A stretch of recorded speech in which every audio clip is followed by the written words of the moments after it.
ఎక్కడో ధ్రువుడిలాంటి వాళ్ళు తప్ప సాధారణంగా రాజులు, మునులు కొన్ని వందల, వేల సంవత్సరాలు అంటే చాలా కాలం నిష్ఠగా తపస్సు చేయటం చదివాం. చాలా పాత సినిమాలలో చూశాం.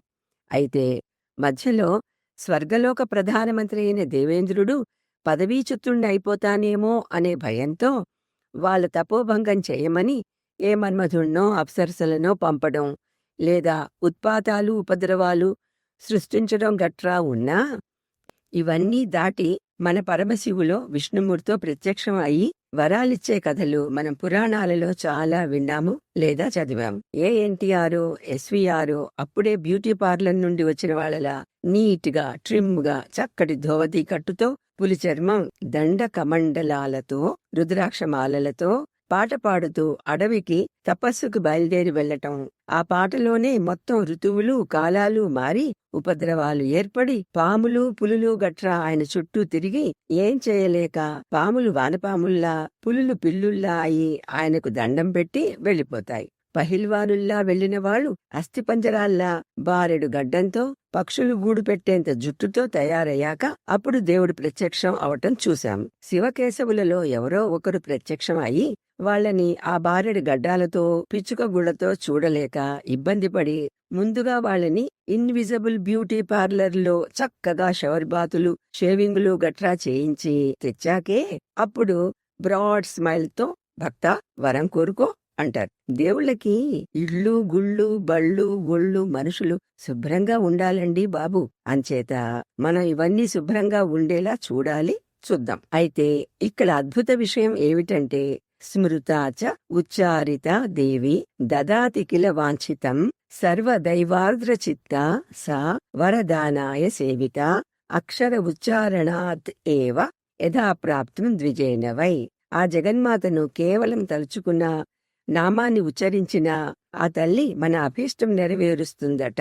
ఎందుకంటే అమ్మ ఎప్పుడూ దయతో, ఆర్ద్రమైన మనసుతో ఉంటుంది. మన లౌకిక అమ్మల్లా గడికి ఆజీ, గడికి బాజీ లాంటి మూటాంట్రంస్తో లేకుండా ఎప్పుడు సర్వకాల సర్వావస్థలలో మనపై కరుణతో ఉంటుంది అన్నమాట. కాళిదాసు ఒక్క క్షణంలో మహాకవి అవలేదా? తెనాలి రామకృష్ణులు అద్భుత కవులు, వికట కవీంద్రులు అవలేదా? ఒక బీజాక్షరాన్ని ఆయా సందర్భాలలో అప్రయత్నంగా అనటం వల్లనో, ఏదో విని దాన్నే అనటం వల్లనో ఆ జగన్మాత మాత కదా. ఝట్ మంగని పద్వ్యాహ్ అన్నట్లు చాలా శీఘ్రంగా వాళ్ళకి విద్వత్తును, రాజ్యాన్ని, కీర్తిని, శౌర్యాన్ని అనుగ్రహించటం చాలా ఆశ్చర్యాన్ని, ఎంతో ఆనందాన్ని కలిగిస్తూ మనసును ఆర్ద్రతతో నింపి కంట తడిపెట్టిస్తుంది. బాబోయ్, బీజాక్షరాలని తెలియకపోయినా ఐ క్లీం అన్న నీ భక్తులపైన ఎంతటి దయ చూపించావు తల్లి అనుకుంటుంటే గొంతు గద్గదం అవుతుంది. అది మనం ఇప్పుడు తెలుసుకుందాం. ఇది దేవి భాగవతంలోని ఇతివృత్తం. ఒకానొకప్పుడు కోసల రాజ్యంలో దేవదత్తుడు అనే బ్రాహ్మణుడు ఉండేవారు. పాపం ఆయనకి వివాహం అయి చాలా సంవత్సరాలు గడిచినా సంతతి లేకపోవటంతో పెద్దలను అందరినీ సంప్రదించి పుత్రప్రాప్తికై పుత్రేష్టి యజ్ఞాన్ని నిర్వహించడానికి నిశ్చయించుకున్నారు. తమసా నది తీరాన భారీ ఎత్తున మండపాలు, యజ్ఞశాలలు నిర్మించారు. అతిథులకు ఉండడానికి అన్ని వసతులు కల్పించారు. ఒక శుభముహూర్తాన యజ్ఞం ప్రారంభమయ్యింది. సుహోత్ర మహర్షి బ్రహ్మస్థానం, యాజ్ఞవల్క్యులు అధ్వర్యులుగా, బృహస్పతి హోతగా, పైలముని ప్రస్తోతగా, గోబిలముని ఉద్గాత స్థానం అధిష్ఠించి ఉన్నారు. మిగిలిన మునులందరూ వారికి సహాయకులుగా ఉండగా యజ్ఞం ప్రారంభమైంది. రుక్కులు పఠిస్తూ సామవేదాన్ని ఎంతో శ్రావ్యంగా గానం చేసే ఉద్గాత గోబిలముని సప్తస్వర సమన్వితమైన రథాంతర సామగానం చేస్తున్నారు. అయితే మాటిమాటికి శ్వాస తీసుకోవటం వల్ల కొద్దిగా స్వరభంగం కలుగుతూ వచ్చింది. దీనితో అన్ని శాస్త్రాలలో నిష్ణాతులైన యజమాని దేవదత్తులకు కోపం వచ్చి, ఓ మునివరా, ఏమిటిది? పుత్రప్రాప్తి కోసం చేస్తున్న ఈ మహాయజ్ఞంలో ఒక మూర్ఖునిలా మాటిమాటికి స్వరభంగం కలిగిస్తున్నారేమిటి అంటూ ప్రశ్నించాడు. దీనితో గోబిలముని అత్యంత ఉగురులే, ఈ యజ్ఞ ఫలితంగా నీకు కలగపోయే పుత్రుడు నిరక్షర కుక్షి మూర్ఖుడు అవుతాడు అని శపించి, శరీరధారులు అందరూ ఉచ్ఛ్వాస నిశ్వాసలు చేస్తూనే ఉంటారు. వాటిని నియంత్రించటం కష్టం కదా. అలాంటప్పుడు ఏదైనా కొద్దిగా స్వరభంగం కలిగి ఉండవచ్చు. దానికే నా పైన ఇంత కోపం ఏమిటి అంటూ కోపంగా ప్రశ్నించారు. ఈ శాపంతో భయకంపితుడైన దేవదత్తుడు ముని పాదాలపై పడి, స్వామీ, చక్కటి పండితుడైన పుత్రుడు కలగాలని కోరుతూ చేస్తున్న యజ్ఞం కదా, అందులో ఇటువంటి దోషాలు ఉండకూడదనే ఉద్దేశమే తప్ప నాకు మీపై ఎటువంటి అభియోగమూ లేదు. సర్వాంతర్యాములైన మీరే ఇంతటి శాపం నాకు ఇవ్వటం న్యాయమా? స్వామీ, నిరక్షర కుక్షి మూర్ఖుడు అయిన పుత్రుడు కలగటం కంటే అసలు సంతానమే లేకుండా ఉండటం శ్రేయస్కరం కదా. మూర్ఖుడైన పుత్రుణ్ణి అందరూ గర్హిస్తుంటే ఎంతటి బాధ, ఎంత అవమానం. ఒక మూర్ఖుడికి తండ్రిగా ఉండటం కంటే మించిన శాపం ఈ ప్రపంచంలో ఇంకేదైనా ఉందా అంటూ ఆ ముని పాదాలపై పడి అనేక విధాల ప్రార్థించాడు. అలా హృదయ విదారకంగా శోకిస్తూ బాధపడుతున్న దేవదత్తుని చూసి గోబిలముని జాలిపడి, నీ పుత్రుడు మొదట మూర్ఖుడిలా ఉన్నా కొంతకాలం గడిచాక గొప్ప పండితుడై విద్వాంసుడై సాటిలేని కీర్తి గడిస్తాడు అంటూ శాపాన్ని కొద్దిగా తగ్గించారు. మొత్తానికి యథావిధిగా పుత్రేష్టి యాగం పూర్తి అయింది. అందరికీ భారీ ఎత్తున దాన ధర్మాలు చేశాడు దేవదత్తుడు. కొంతకాలానికి వారికి ఒక పుత్రుడు కలిగాడు. ఆ శిశువుకు ఉతథ్యుడు అని పేరు పెట్టారు. నామకరణోత్సవం కూడా చాలా అద్భుతంగా జరిగింది. బాలుడికి 7 సంవత్సరాలు రావడంతో ఉపనయన సంస్కారాలు జరిపించి విద్యాభ్యాసం చేశారు. గురువులు వేదాలు చదివించడానికి, నేర్పించడానికి ఎంతో కష్టపడ్డారు. కానీ బాలుడికి ఒక్క అక్షరం సరిగ్గా పలకటం కూడా రాలేదు. అయినా గురువులలా ప్రయత్నిస్తూ ఉండగా, తల్లిదండ్రులు అది చూస్తూ బాధపడుతూ ఉండగా బాలుడు 12 ఏళ్ల కుర్రవాడు అయ్యాడు. కాని అక్షరం ముక్క శూన్యం. ఇక ఏముంది?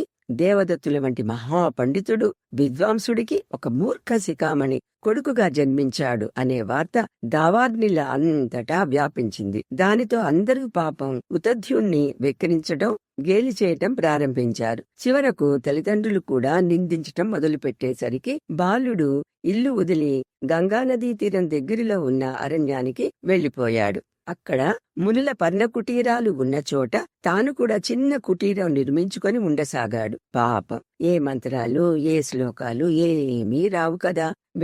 వేళకు గంగలో స్నానం చేయటం, మిగిలిన మునుల్లాగానే కందమూలాలు తినటం చేసేవాడు. కళ్ళు మూసుకుని కూర్చునేవాడు. బ్రహ్మచర్య దీక్షతో, నిబద్ధతతో జీవితం గడపసాగాడు.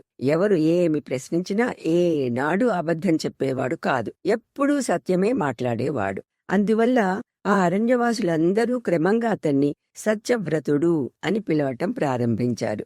అంటే సత్యమే వ్రతముగా కలవాడు అన్నమాట. దీనికి కూడా అతను నిర్లిప్తంగానే ఉండిపోయాడు. మనసులో చాలా మదన పడేవాడు. భగవంతుడు నన్ను ఒక మూర్ఖుళ్లా ఎందుకు పుట్టించాడు? ఉత్తమ వంశంలో పండితుడి కడుపున జన్మించి కూడా అక్షరం ముక్క రానివాణ్ణయ్యానే. పూలు పళ్ళు లేని చెట్టులా, రూప గుణ సంపన్నురాలైన ఒక వంధ్య స్త్రీలా, గొడ్డుపోయిన ఆవులా నాది ఎంత నిరర్ధక జన్మ. పోయిన జన్మలలో ఎన్ని పాపాలు చేశానో. ఎవరికి ఒక అక్షరం ముక్క చెప్పలేదేమో. పండితులను, విద్వాంసులను అవమానించానేమో. బ్రాహ్మణులను గౌరవించలేదేమో. ఇలా ఎన్నో రకాలుగా ఆలోచిస్తూ బాధపడేవాడు. కాని విచిత్రం ఏమిటంటే, ఇంత ఆలోచించగలిగే సత్యవ్రతుడికి చదువు మాత్రం ఎవరు చెప్పినా ఒక్క ముక్క మేధ వరకు వెళ్లేది కాదు. అదే ప్రారబ్ధం, శాప ఫలితం. అతని తోటి ముని కుమారులందరూ వేదాలలో నిష్ణాతులైనారు. కాని అతను అలాగే ఉండిపోయాడు. ఇలా మరి 14 సంవత్సరాలు గడిచాయి. అంటే సత్యవ్రతుడు దాదాపు 26-27 ఏళ్ల వయస్కుడు అయినాడు. అతడి సత్యనిష్ట గురించి మాత్రం ఆ అరణ్యంలోనూ చుట్టుపక్కల అందరికీ తెలుసు. ఆ బాణం దాని ఒకరోజు ఒక బోయవాడు ఆ అడవిలో వేటాడుతూ ఒక వరాహాన్ని బాణంతో కొట్టాడు. అందరికీ తెలుసు.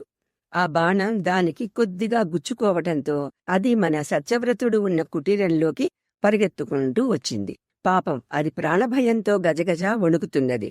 బాణం తగిలిన చోటు నుండి రక్తం కొద్దిగా కారుతుంది. బాణంతో అది పడుతున్న అవస్థ చూసి జాలిపడిన సత్యవ్రతుడి నోటి నుండి అప్రయత్నంగా ఏయ్ ఏయ్ ఏయ్ అని మనం అయ్యో అయ్యో అంటామే, అలా అన్నమాట.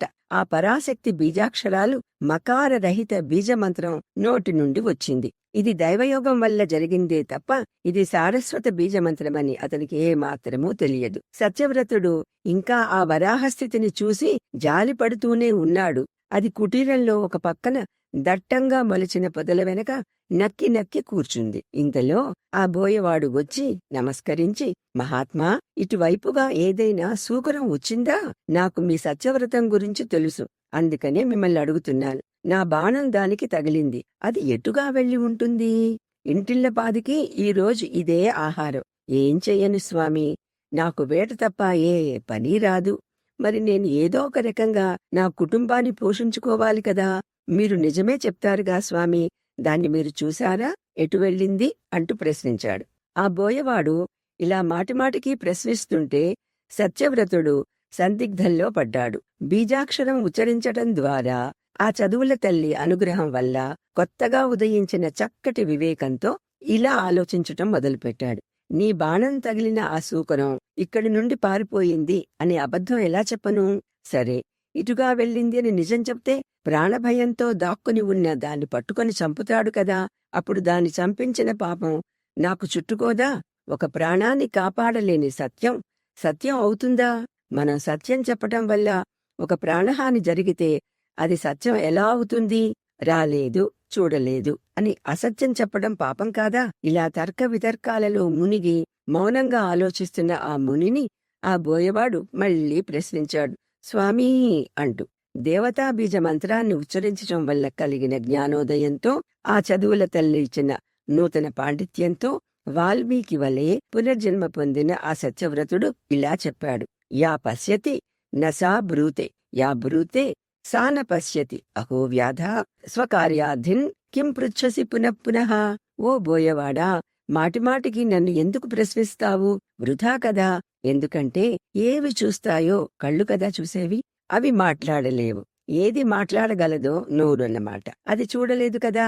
ఇది విన్న బోయవాడు నిరాశతో ఇంటికి వెళ్ళిపోయాడు. ఆ వరాహం కూడా ప్రాణగండం గడిచి ఎటో వెళ్ళిపోయింది. ఈ విధంగా రామనామంతో రత్నాకరుడు వాల్మీకి అయినట్లుగా మన సత్యవ్రతుడు కూడా అమ్మ బీజాక్షర ఉచ్చారణతో గొప్ప విద్వాంసుడు, కవి అయి కొద్ది కాలంలోనే ఎంతో కీర్తిని గడించాడు. ఆ అరణ్యంలోని మునులందరూ ఇంతకు ముందు అతని సత్యనిష్టను కీర్తించినట్లుగానే ఇప్పుడు అతని పాండిత్య ప్రకర్షను కీర్తించి సంతోషించసాగారు. ఇలా అతని కీర్తి చుట్టుపక్కల అంతా వ్యాపించడంతో అది తల్లిదండ్రుల వరకు వెళ్లి వాళ్ళు ఎంతో సంతోషంతో పరిగెత్తుకుంటూ వచ్చి కుమారుణ్ణి ఇంటికి తీసుకొని వెళ్లారు. ఆ జగన్మాతది తల్లి హృదయం కదా. అంతవరకు చక్కగా ఎటువంటి దురాలోచనలు, దురలవాట్లు లేకుండా సత్యనిష్టతో జీవితం గడిపి ఆత్మశుద్ధితో పరిపూర్ణుడైన కుమారుడు 3 సార్లు తన బీజాక్షరాన్ని బిందురహితంగానైనా సరే ఉచ్చరించగానే అఖండ విద్వత్తును, పాండిత్యాన్ని అనుగ్రహించింది ఆ చల్లని తల్లి. ఇదే ఐం ఐ అనే బీజాక్షరాన్ని పలుకుతూ మరణించటం వల్ల అలర్కుని కుమారుడు 5 ఏళ్ల బాలుడు అయిన సుమంతుడు మరుసటి జన్మలో సుమేధ అనే మహర్షిగా జన్మించారు. వీరినే హరితాయన మహర్షి అని కూడా వారి గోత్రనామంతో పిలుస్తారు. ఈ మహర్షియే పరశురాముల శిష్యులు. బ్రహ్మ కోరికపై నారద మహర్షి ప్రేరణతో త్రిపుర రహస్యాన్ని రోజుకు 4 అధ్యాయాల చొప్పున 36 రోజులలో లిఖించారు. ఇటువంటి ఆ తల్లి కారుణ్యం గురించి ఎంత వర్ణించినా తక్కువే కదా. శ్రీమాత్రే నమః.